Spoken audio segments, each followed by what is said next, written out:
야당에서는 이 임성근 구명 사건의 몸통이 윤 대통령 아니냐, 김건희 여사 아니냐라고까지 의혹을 제기하고 있는데요. 도이치모터스 주가 조작 사건의 공범이 등장합니다.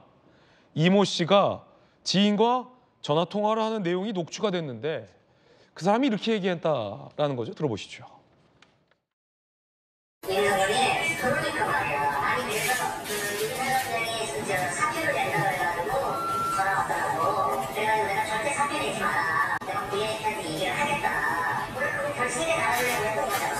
그래서 이제 포항에 가서 윤석열이 만나기로 했는데 이건 문제가 되니까 이 사표 낸다고 내가 인사하겠거든.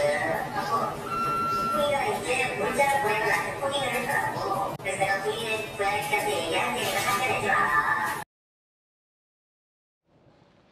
도이치모터스 주가 조작 사건의 공범, 주가 조작과 김건희 여사는 연루가 돼 있지 않다라는 수사기관의 의견도 있었습니다만 어쨌든 김건희 여사와 아는 사람이 아니냐. 민주당에서는 이렇게 의혹을 제기하고 있습니다. 결국 대통령 내외가 임성근 사당장을 구명하기 위해서 이 도이치모터스 사건 주가 조작 공범까지 연루된 건 아니냐라는 의혹을 제기하고 있습니다. 그런데 대통령실에선 허위 사실이며 강력 법적 대응하겠다라고 나섰습니다. 대통령실은 물론 대통령실 부부도 전혀 관련이 없다. 근거 없는 주장, 무분별한 의혹 보도에 심히 유감, 허위사실 유포에 강력 대응하겠다라고 입장을 냈고요. 임성근 사단장 본인 입장도 나왔습니다. 구명 로비설은 사의를 표명한 일시, 시간, 정보, 정황 등이 전혀 일치하지 않는다. 물리적으로 불가능하다. 사실이 아니다라고 임성근 전 사단장 측도 주장하고 있습니다. 통화가 이루어진 시점 등등을 봤을 때 구명 자체가 불가능하다라는 입장인 거고요. 저 녹취록의 당사자도 입장이 나왔습니다. 이모 씨, VIP는 김기한 사령관을 뜻했고 현재 김 여사 번호도 모른다.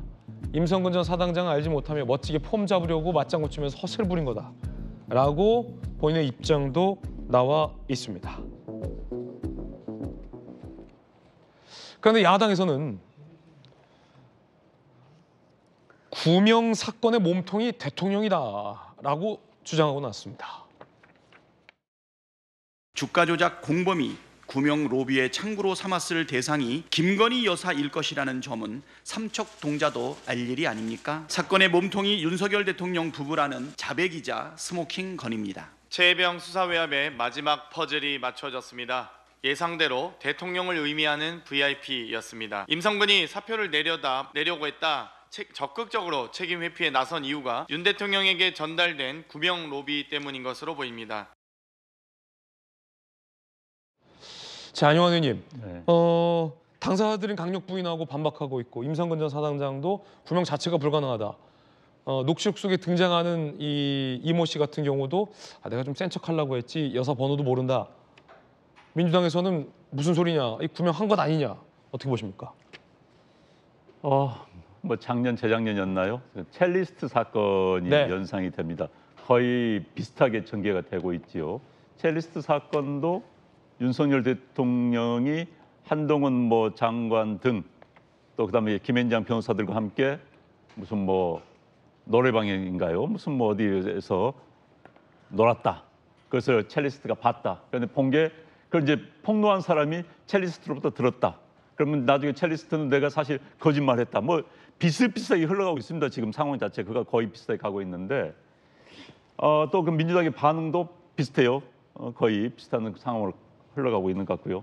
게다가 이제 이것을 폭로한 이것을 녹취한 사람이 변호사인데 이분이 또 민주당에 공천 신청을 해서 경선 탈락한 분입니다. 아, 그렇습니까? 네. 그리고 현재 박정훈 대령인가요?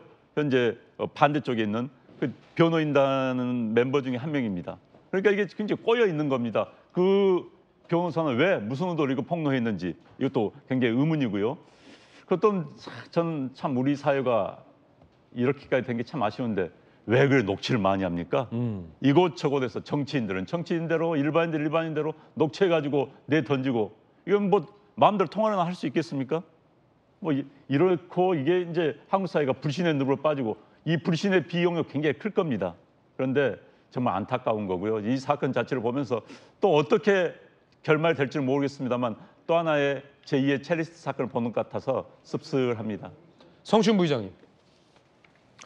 글쎄요, 뭐 일단 임성근 전 사단장의 뭐 입장 발표나 그리고 저 이모 씨가 입장 발표한 걸 보면 여전히 의혹들이 좀 너무 많다고 생각합니다. 밝혀야 되는 거죠. 그러니까 저는 이것이 뭐 팩트다라고 단정 지을 수는 없는 상황입니다. 하지만 이 정도의 통화 녹취가 나왔으면 당연히 공수처에서 아마 수사를 할 것으로 보이는데 충분히 의혹 제기할 만하다라는 말씀을 드리고 싶고, 저는 이 최상병의 죽음을 둘러싼 이 그 국방부 관계자들부터 해서 지금까지 쭉 이어져 온 관계자들의 발언들을 봤을 때 지금 이 두 명의 발언 중에 의심 가는 부분이 너무 많아요. 이게 말꼬리 잡기라고 할 수는 있는데 지금 저 이모 씨가 뭐라고 했냐면 현재 김건희 여사의 번호는 모른다.